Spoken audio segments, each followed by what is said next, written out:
told you this was gonna be tough, but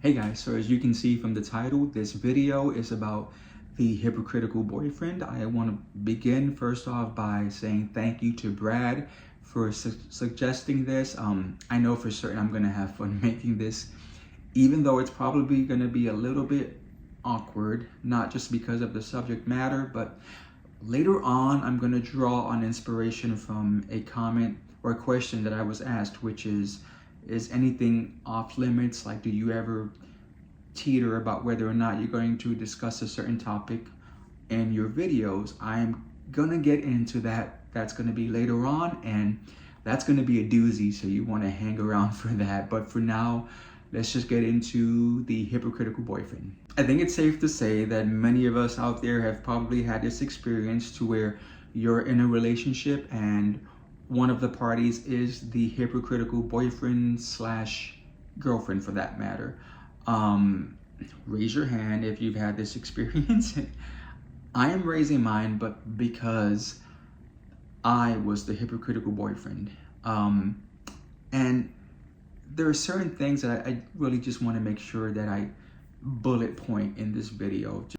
The first thing, as far as like regrets, man, I so wish that it was during the autopsy of the relationship where I kind of had like an awakening, an epiphany of like, whoa, I had no clue that I was acting that way or that I was being that abusive.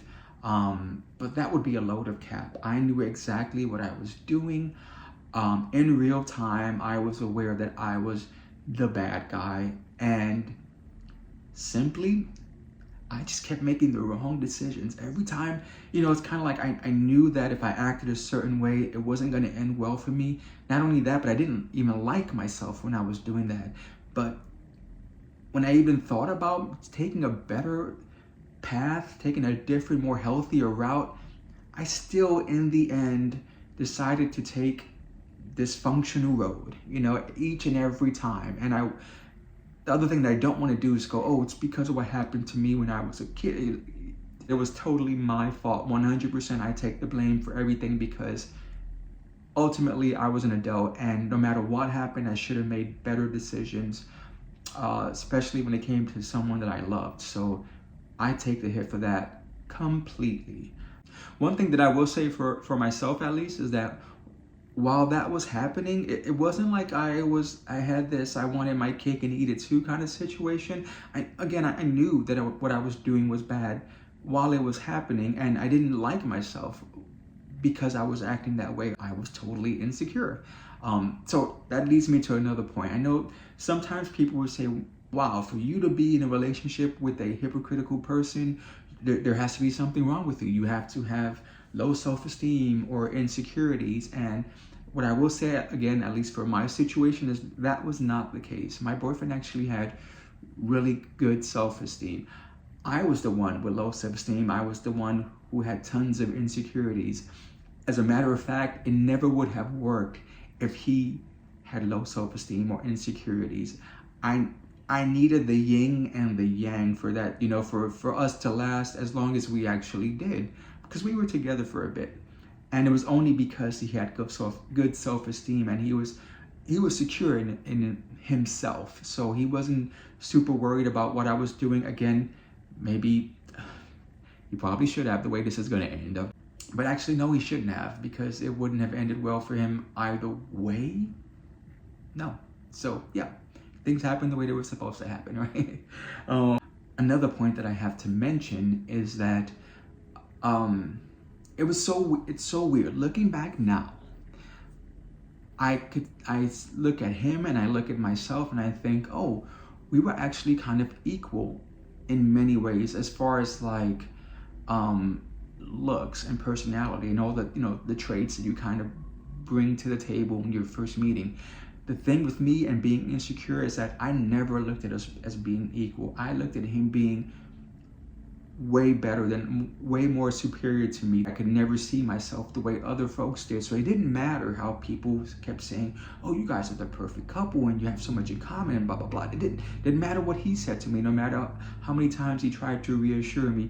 It was never going to sink in. I was never going to accept it at the time. And it always remained the entire time that we were together, where I was so insecure that I thought, I have somehow tricked him into being with me, and one day he's going to realize that he deserves better and he's going to leave me. That was always in the back of my head, and that's where the hypocrisy, that's where that comes into play. So the final point that I want to make, I think that a lot of us who have been in that situation, or if you haven't, it might be easy for you to look at those who have been and go, didn't you see the signs? And in many situations, outside of like that final blowout that happens, it's very secretive. It's, like the hypocrisy, it doesn't present itself straightforward and out in the open. It's little tweaks, it's little comments that are made. It's very manipulative and very gaslighty. I will say I was an expert at being hypocritical. And again, it wasn't in these big kind of events, just in little everyday kind of things. So of course, I'm going to give you a couple of stories. These are the ones that kind of stand out the most to me, and the ones that I kind of reflect on whenever I just need to revisit who I used to be. Okay, so these are, we'll just get into them. Okay, here's the first one. I did not want for my ex to go out clubbing without me. Again, I was for certain that if he did, he would meet someone else, and this guy would be way more better than I was, and then he'd go, wait a minute, why am I doing with this loser when I have this dude? That fear was like super strong in me. And so because he was comfortable with himself and comfortable with our relationship, he really never didn't feel the need to go out often. Of course, I still wanted to go out, right? Yeah. And this one night in particular. Okay, so we're at this club, and there was this go-go dancer, and he was kind of a regular at this bar, so I'd seen him before, but I never, that wasn't my thing, so I never really approached him. Well, this night I'm there with a few friends, and we end up talking to the go-go dancer, and he's on the bar wearing his boxer briefs and dancing, and this dude, he did not, he made it obvious that he was interested in me. He was very forward, very direct with the fact that he liked me. And it got to the point to where, again, he's on the bar and he's kind of doing his little dance, and a friend took my hand and put it on his leg and on his thigh, so I'm kind of touching his thigh, and he takes my hand and just kind of puts it underneath his boxers and led up to there. And so that was happening. And here's the crazy freaking crazy part about that. Those friends that I mentioned that were there with me, they were actually my ex's friends. They had been friends with him for longer than with me. I met them through him.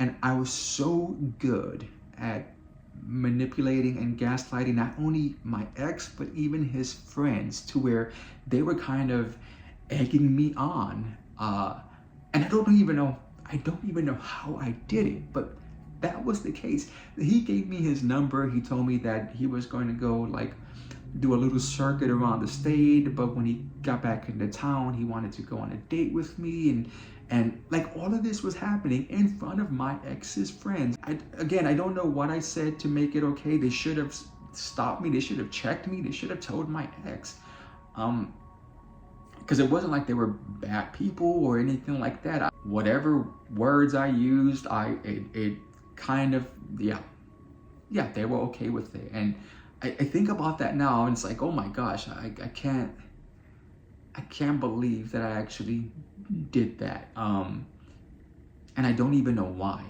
very attractive guy, as you can imagine, but it wasn't anything that I was like looking for. It just, I didn't know how to make a better decision. This second story is gonna, again, I'm gonna draw inspiration from the question, is anything off limits? I want to start this off by saying that, believe it or not, with all of the stuff that I've talked about in my videos, there are certain things that I've done, that have been done to me, certain ways that I think and feel that I'm never going to make a video about, ever. But there are a ton of other things that I just kind of like, I don't know, should I, or how much should I tell? If I am like on the fence about it, it's kind of like, what's the purpose? Is there a lesson? Like, why do I just want to make a video just to say something that's crazy? No, like, I don't want to do that. So this next story was something that I didn't ever think I was going to mention, but it kind of goes with this. So here goes. Okay, so another thing, like I mentioned, out of all the things that I hated about myself, the number one thing was my body. Made a video about body dysmorphia, but it didn't matter that I was in the military, that I was working out and trying to keep in shape, and it didn't matter what anyone said to me about my body. Anything that I thought was not perfect, and I zoned in on that, and I hated my body because of that. So now my ex actually had a very nice body, very nice frame, tall. I think he was like 6'4", I believe, but a very nice frame dude. And so this one time we were at this club, and it was like it was a gay club, but like at a college town. So it kind of had this like rave kind of feel where it's a packed club and it's hot and everyone's on the floor dancing, and it got to the point where like people were just taking off their shirts, you know. And I remember him saying something to me like, we should take off our shirts, and whoo, let the hypocrisy begin. Because of course I hated my body, so I did not want to take off my shirt. But then the thought of him taking off his shirt, and then people looking at him and thinking, you know, again, all that kind of just, they're gonna go, wow, he's a good-looking guy and he has a hot body, and what's he doing with this loser? Like, all of that flooded in, and I just kind of like was like, oh, you know, maybe we shouldn't. And not only that, but I also, it was important for me to be like, oh, guys who take off their shirts, why do they do that? They're gross and blah, blah, blah. You know, anything that I could say to kind of make him not want to do that, I said whatever it took, and he kind of, you know, he bought that. So, or he pacified me, I will say that. So I ended up not taking off our shirts. And so fast forward a few months later, and I'm on a vacation, different city in Florida, and so I go to this club, and it was kind of like this alternative club to where there were a bunch of gay folks. I think it was like a gay club, but there were also a lot of straight couples that would go there as well. And so I'm at the club, and I see this guy and girl, they're near each other, and I thought, oh, this is a straight couple. I'll go up and just chat with them. So, you know, we strike up a conversation, we're all talking, and I end up going back to their hotel room.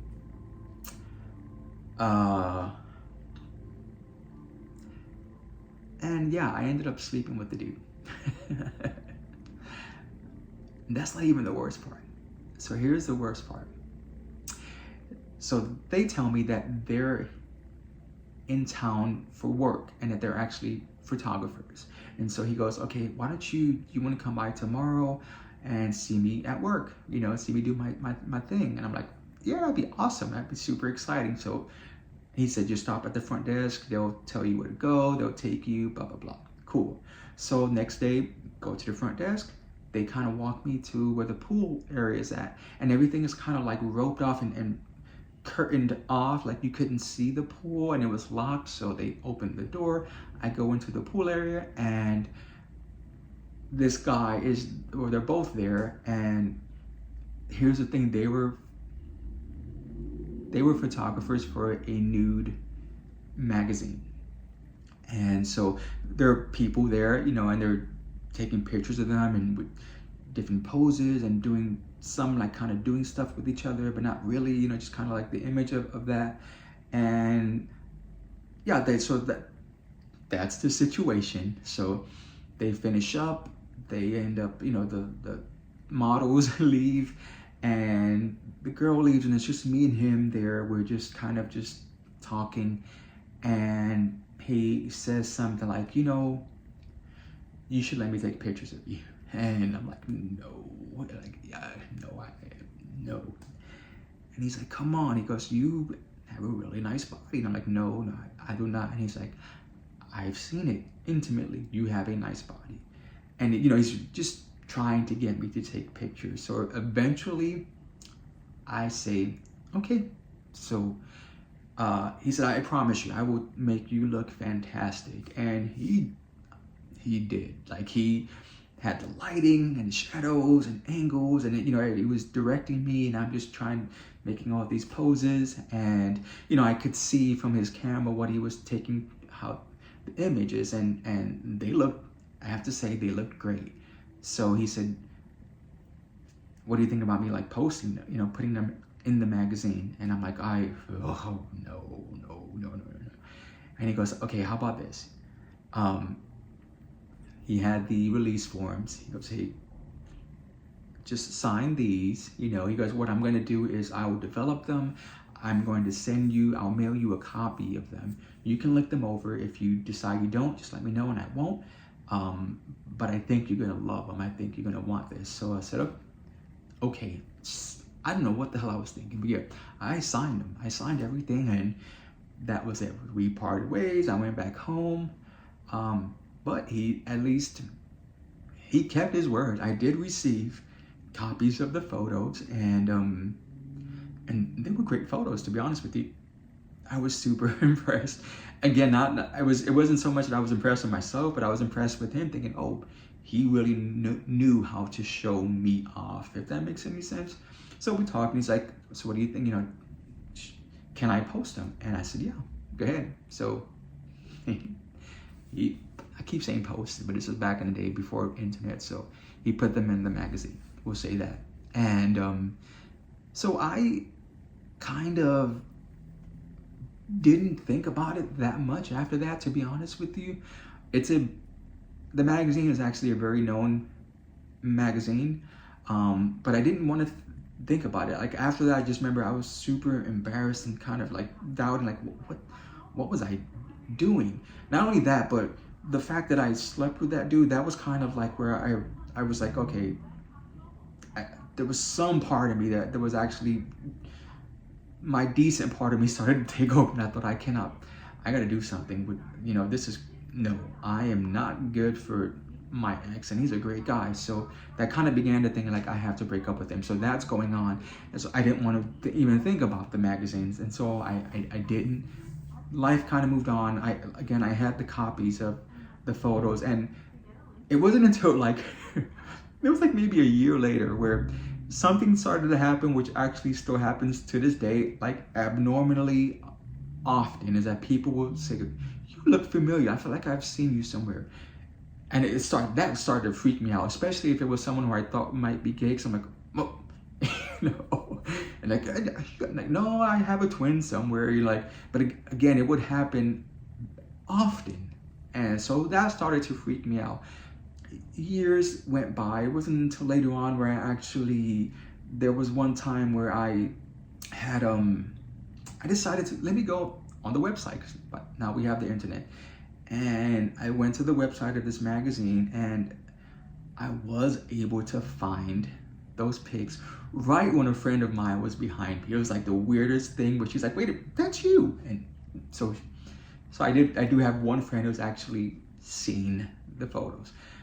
But of course I shut it down, like, oh, and the pictures, I was so afraid of anyone else seeing them that I knew, so I kind of I threw them all away, except for there was one where it was just kind of like my eyes, and, you know, not anything, not my entire body, but I loved the way my eyes looked in this photo, so I kept that one for years later. Threw it away, I don't know when, I don't know why, but because again, it wasn't a bad one, but yeah, I just tossed everything. I didn't want to think about it anymore. And that, I think about that a lot, because talk about hypocrisy. I went from not wanting him to take off his shirt to me then going to the opposite extreme. And it's crazy how your insecurities can just take over and just rule your entire essence. And you need moments like that. You need to be checked. I'm so glad that I checked myself and it didn't end up a way to where he needed to check me. I thought that probably would have been worse, but that's the only way that I would have ever grown. So it was the best thing that could have happened. We should not have been together. I'm so glad that things did turn out that way, because not only was he able to move on to something better, but I was able to move on and grow. You know, I was never going to change for someone else, but because of those things, I was able to change for myself, which is the only way to do it, right? So yeah, I'm still like, oh, I can't believe I actually said this, but it's out there. And again, I'm cool with it, whatever. So please like this, subscribe would be even better, but most importantly, comment. I know you guys have your own stories, your own twists, your own situations. I would love to hear it.